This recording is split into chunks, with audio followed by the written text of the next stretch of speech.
Time now for the health report. In this evening's edition, Shamela Pullen looks at tonsillitis. Tonsillitis is an infection of the tonsils.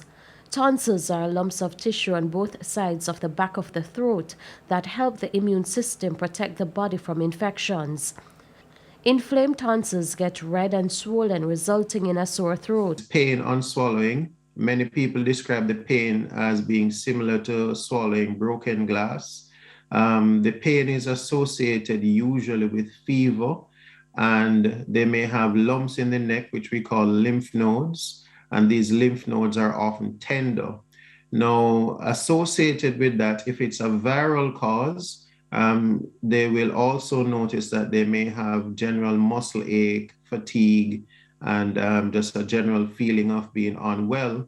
It is estimated that 10 to 15% of children will have tonsillitis, but the condition affects adults too and can cause serious complications.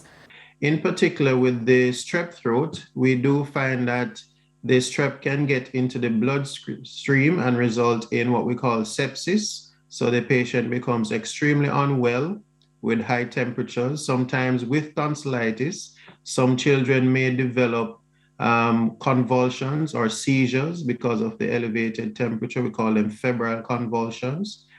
We also can find sometimes that in particular, you may get an abscess that spreads around the tonsil called a peritonsillar abscess.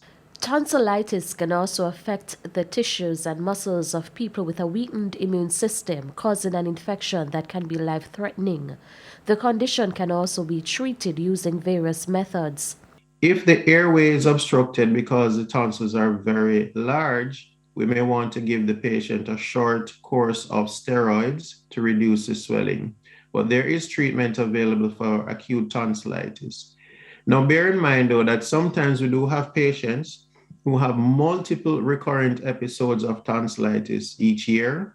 And for many of those patients, the best remedy is to remove the tonsils. And if you're having a sore throat with fever and other symptoms for more than a day, you need to see a medical doctor for an assessment. With your health report, I'm Shamela Pullen, wishing you good health.